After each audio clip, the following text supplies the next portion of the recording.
Now, the module 6, we like to learn antiderivatives. So what is the antiderivative?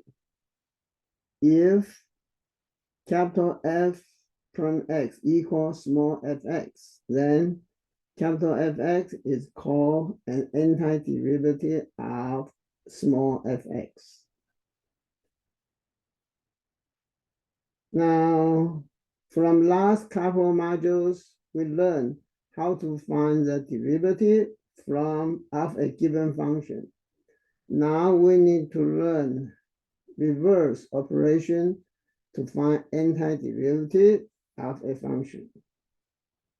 Now let's see the example.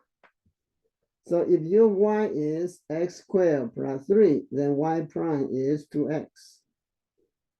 If your function z is x squared plus 5, then z prime is 2x.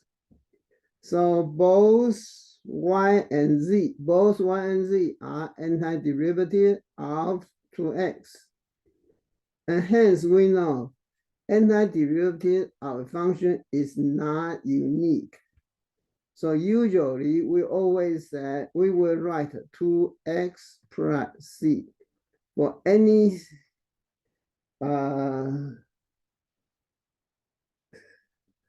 I make a correction. So the antiderivative of 2x will be x squared plus c. So let's show the notations. Now, capital F is antiderivative of small f. Then we write fx equal, this integral notation, fx dx. So this notation is the antiderivative of fx. So we will say integral fx dx. This will be capital Fx and a constant c. So now let's try to explore how to find the antiderivative. So if y is x squared, then we know y prime is 2x. So if I do antiderivative on both sides, we do antiderivative on both sides. So I will get y equal antiderivative of 2x dx. And 2 constant, 2 is constant, so we move outside. So integral x dx is, we know this is y. So that's x squared and a constant. So antiderivative of x is 1/2 x squared. Now here, divide both sides by 2. Divide both sides by 2. You get 1/2 x squared plus. C over 2 is still constant, so we just keep C. So this only for if y is x squared. So integral antiderivative of x is 1/2 x squared. So you can see exponent is 1. So antiderivative exponent become 2. And then you have 1/2 coefficients. Now we look at another example. So we say that if y is x to the third, and y prime, we know is 3x squared. So I do antiderivative on both sides. So I have y equal 3 integral x squared dx.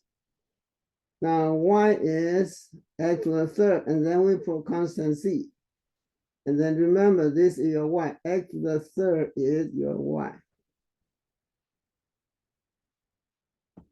So we know antiderivative of x squared is 1/3 x to the third plus c. And you can see if exponent is 2, the antiderivative exponent is 3, and then coefficient 1/3.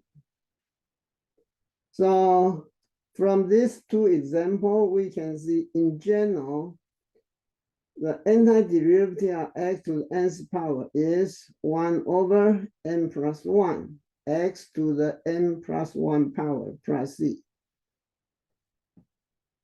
If n not equal -1. When n equal -1, we get 1 over antiderivative of 1 over x.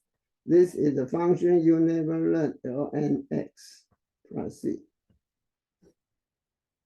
Now let's see the example. So if we have integral 2x squared minus 4x plus square root x dx. So we find the antiderivative term by term. So first term we get here minus 4x, we get this square root x. We rewrite square root x as x to the 1/2. So now apply the above formula.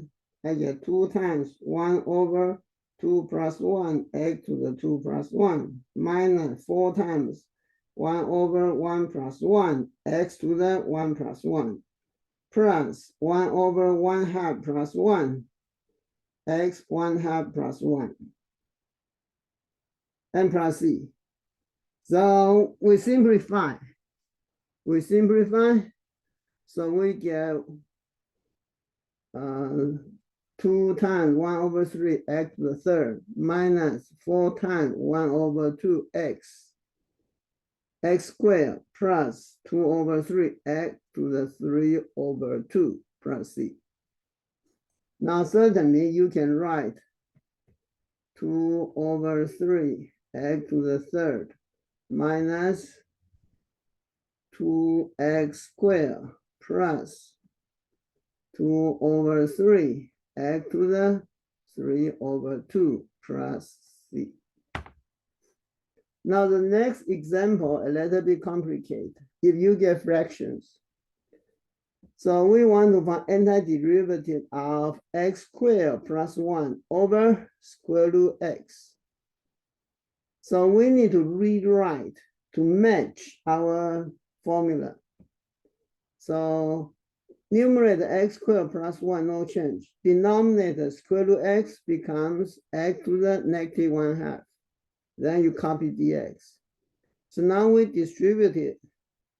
So I get x squared times x to the -1/2 is x to the 2/3 plus 1 times x to the -1/2 x to the -1/2 dx. So now every term match our formula. So we use the formula. So you get x to the 3 over 2 plus 1, 1 over 3 over 2 plus 1, plus x to the -1 over 2 plus 1 over 1 over -1/2 plus 1 plus c. So now we simplify. I get x to the 3, x to the 5 over 2. Now, the complex fraction is more complicated, so don't worry about calculation. You just get the reciprocal of your exponents. So here, numerator is 1/2, so reciprocal 1/2 is 2, and then you get constant z. Now, certainly, we can rewrite into 2 over 5 square root x to the 5th power plus 2 square root x plus c. Now, both our solutions are acceptable. It's not necessary to write square root forms. So this is short introduction of chapter module 6.